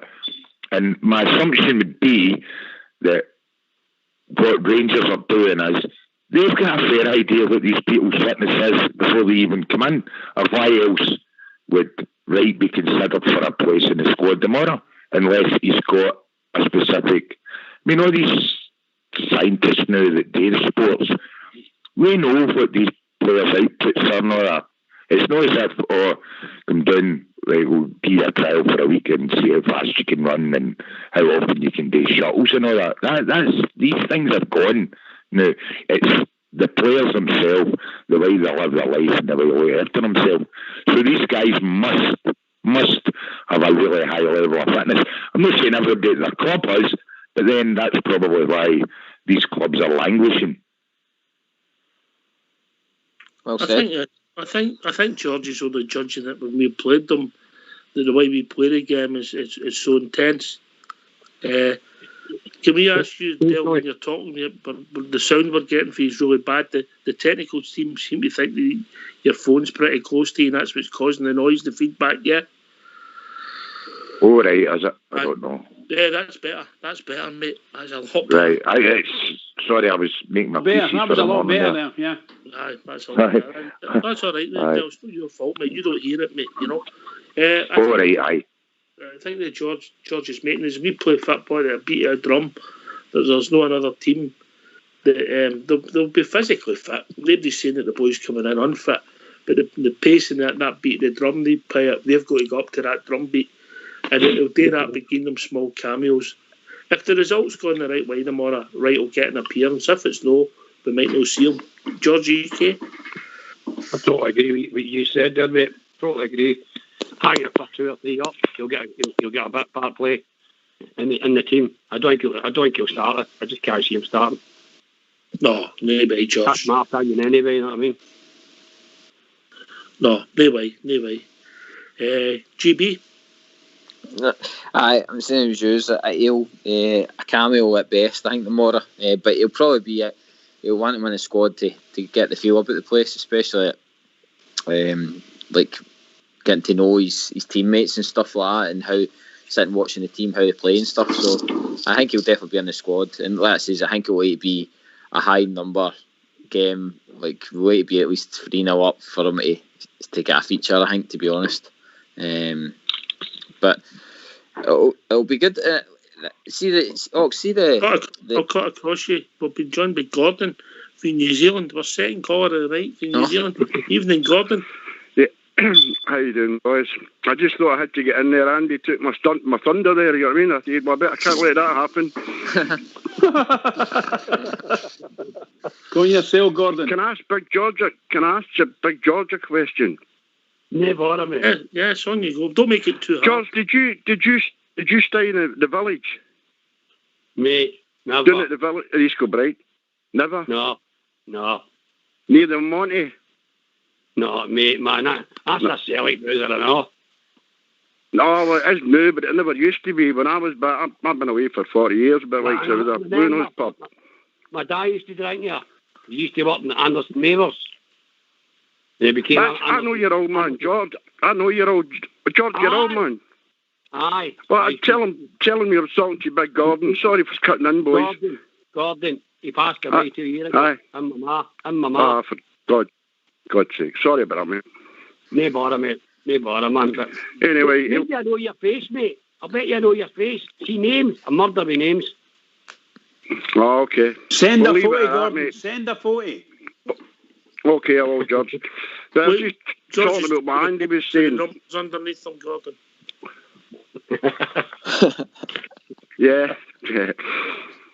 I was just thinking that, just to give you an idea of what happens in New Zealand is, you've got the Kiwi True Blues in Auckland, you've got the Wellington Rangers Supporters Club in Wellington, and I moved from Wellington to Christchurch. I've been doing here a couple of years now, and there's hundreds of bears down here. We haven't formed a club yet, but you've no idea how many supporters we've got out here. Okay. Tell them all about Rangers Radio, Gordon. Tell them all. Gordon. Yeah. You know something? A penny's just dropped. My brother used to live down there. Yeah, his name George as well. No. That's not you. No, but you don't believe this. They all had the same surname. What a shocker, Gordon. What a shocker. Okay. No. Sorry? We all went to different schools together. Aye, that's all good, man. I used to live up in St Leonard's, up near the High Flats. I know where you are. Up Lake Cartel. Yeah, up there. I was in Easdale. Right, mate. I know where you are. So, well, you done the best thing, eh? Getting out of East Kilbride. Yeah, certainly did. There was a big influx come in.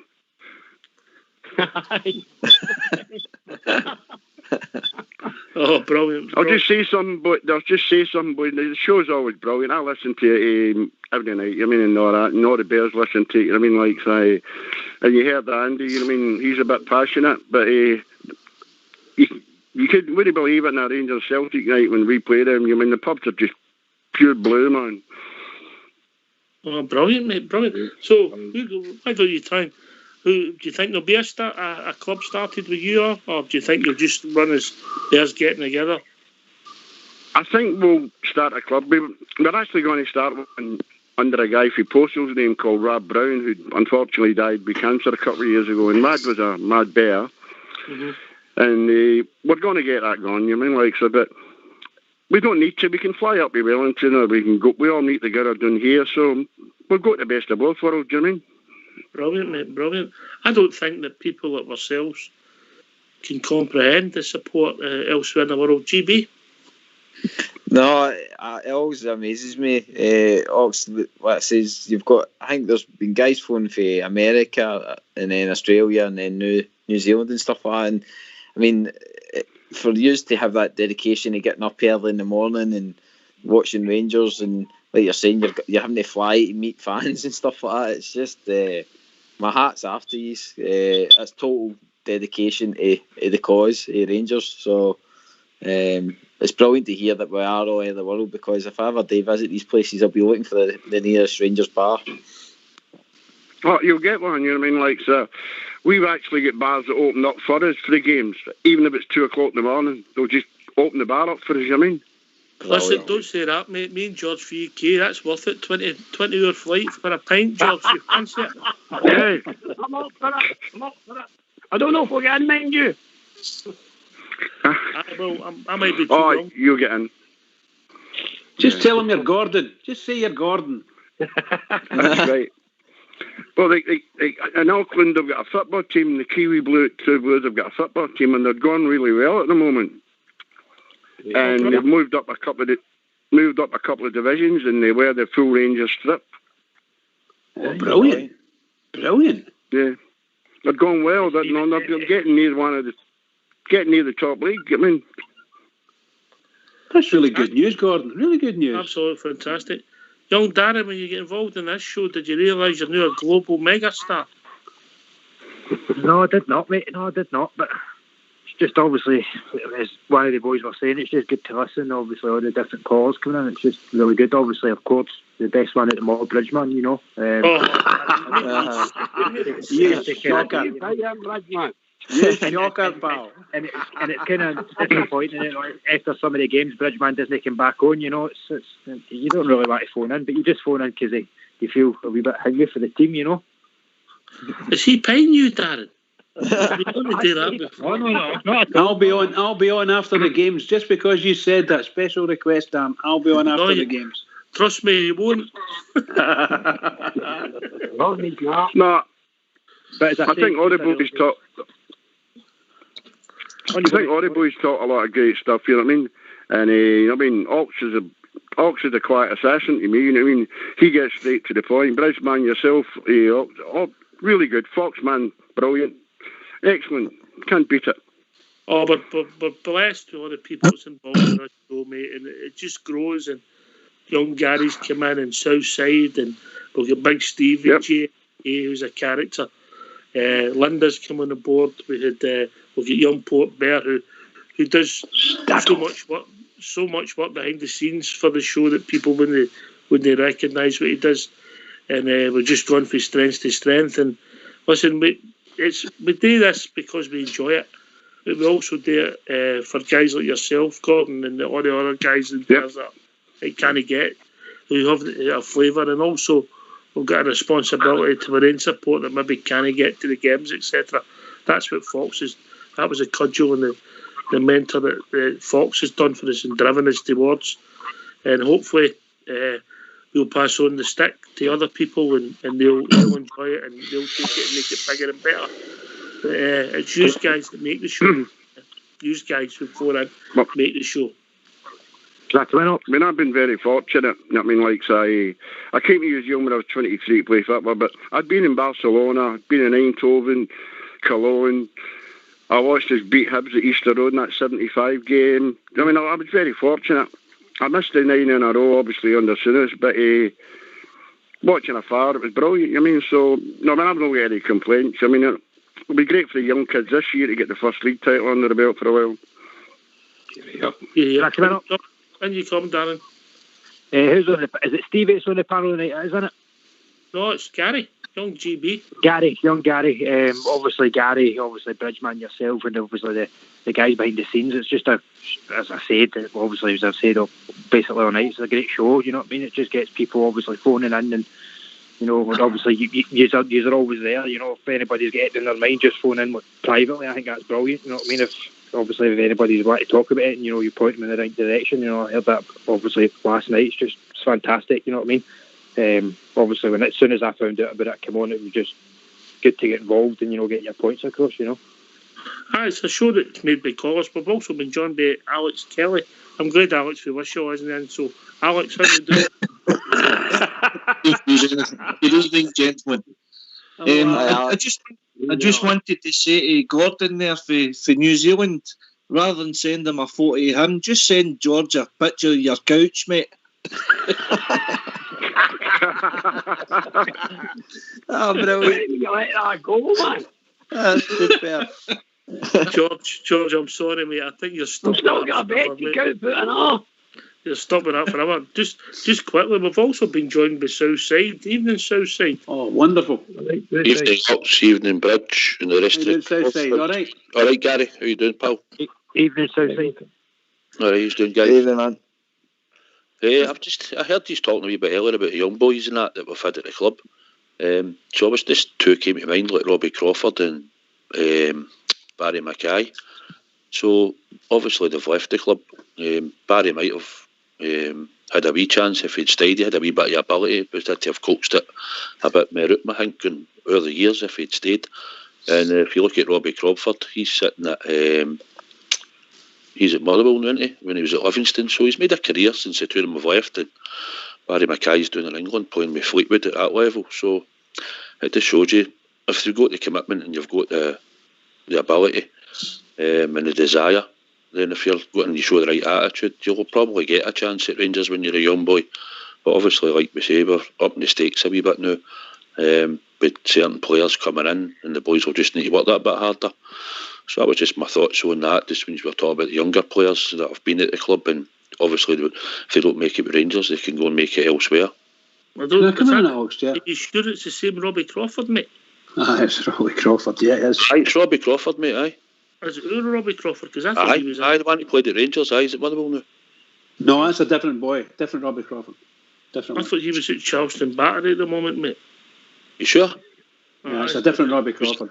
He was at Livingston, was he not? He was at Livingston.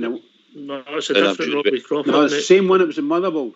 He was at Livingston. He was at Livingston, but he's not the one that played with us. No, the boy that played with us, no. The last time I heard he was with Morton, and then I went down south.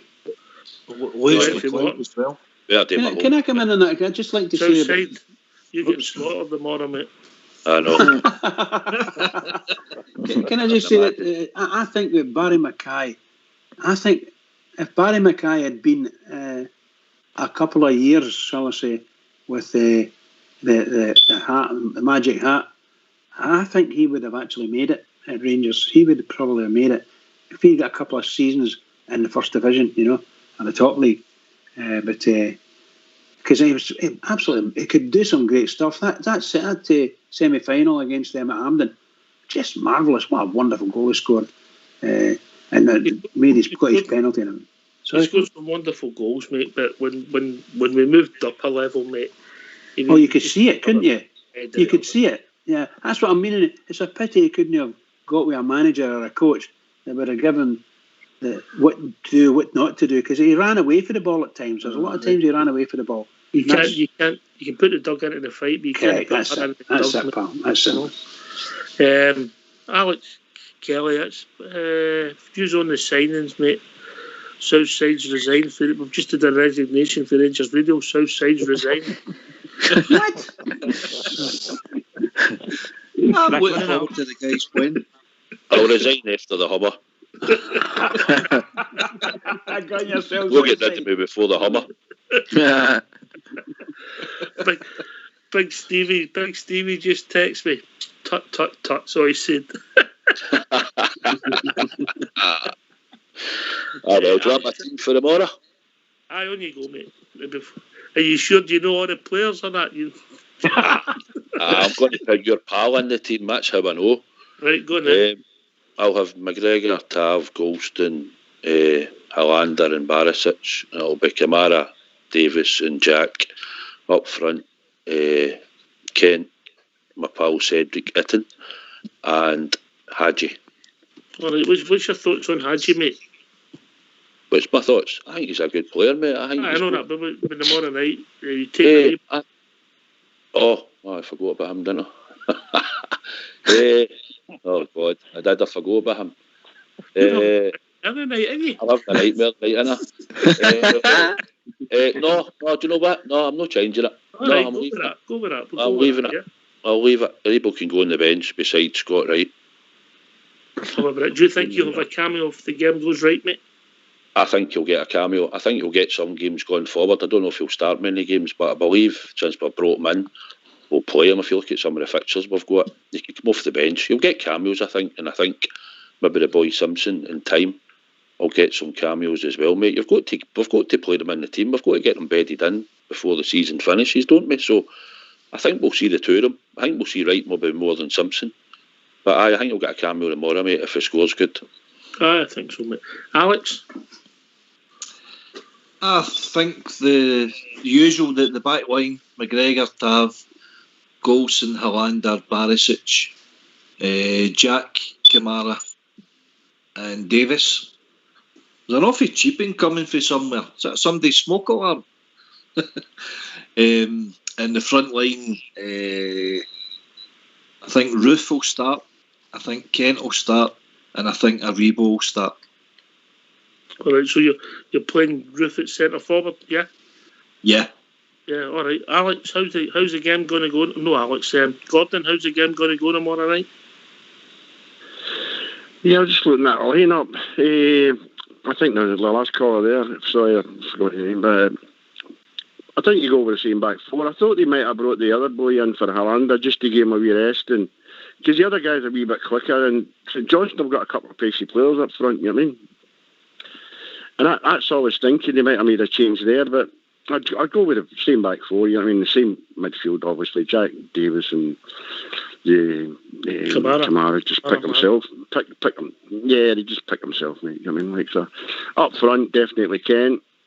I'd probably hear Aribo on it. I think Itten needs a game, and I think Roof needs a game, so it's a toss-up between the two. And I think Roof's probably better in that Morelos role because he holds the ball well, you know what I mean? So Big Etton's going to have to miss it and sit on the bench alongside the couple of the other ones, you know what I mean? All right. Nobody's mentioned them, but would it surprise maybe Stevie GB if he played the phone? Everyone has got the team rank. Aye, but like you say, he always likes to throw a spanner in the works, doesn't he? That's what I'm saying. There's not been any mention of the phone, in the press on that, so you never know. But he like Ox, I think, thinking back on the presser, he said that Itten was looking brilliant now in his press conference. Mm-hmm. I don't think he would say that if he didn't have an inkling that he was going to start him. So you might find that you're right, to be honest. George for Kate, how's the game going to go? I think we'll win either 3-0 or 4-0. All right. I can't see any problems against them. I like it. Confidence, Del Boy? It will certainly be a 0 for them. So it's just a matter of 3 or 4 will do me. All right, okay. You're not greedy. Darren, what's the score? I would say 3-0. 3-0. Andy for Leeds. Yeah, I'm taking an easy 3-0. Okay. We've reached that time of the evening and it's over to Bridge. Somebody's got a show on. Not guilty. Not guilty. Oh, what can I say? Not guilty. Another brilliant show tonight. Oxley are absolutely fantastic. Well done to everyone. And can I just say to all the Rangers fans all over the world, in particular the guys that's phoned us in and the guys on here on Rangers Radio, every single one is one more sleep and possibly a nap. Unbelievable. I'm so looking forward to it. Can I just say, everybody, please keep it going for the Rangers. Huge game. Biggest game in the season coming up tomorrow. So everybody be ready for it. Support the Rangers. Keep it going for the Rangers because they need it. Keep it going. Thank God it callers, but particularly my two brethren that have joined us from New Zealand, Andy and Gordon. Thanks very much, lads. Thanks to Bridgeman and EB for taking the time to join us on the panel. All the boys on the call, Del, Darren, George V, Gay, Andy for Leeds, and of course, who have I forgot? If I forgot anybody, I apologise. But listen, great to hear from you all. Thanks to Southside and Andy for joining us. This has been Rangers Radio. We'll be back tomorrow night with a pre-match show, 6:45, and a build-up to the St Johnstone game. And of course, Amanda. Better not forget Amanda. She'll be on tomorrow night bollocking me. Thanks for listening. Back with the pre-match show with the Bridge. Take it away. Old School Blue. Hello.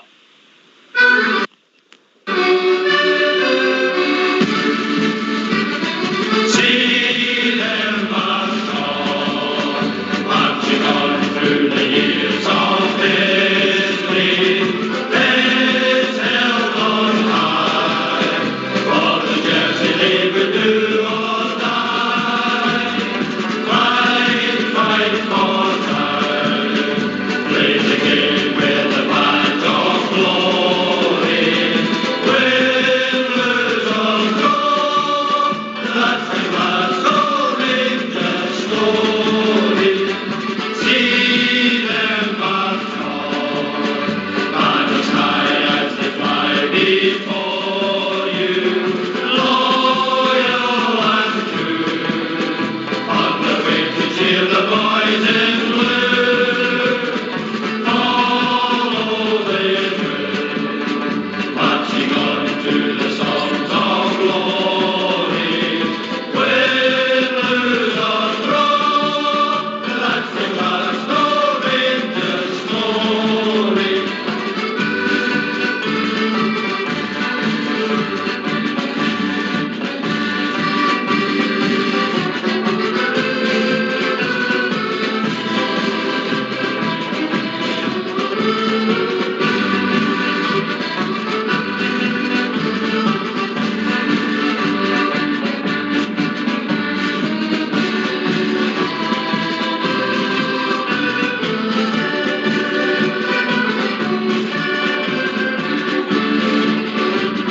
See them march on, banners high as they fly before you. Loyal and true, on the way to cheer the boys in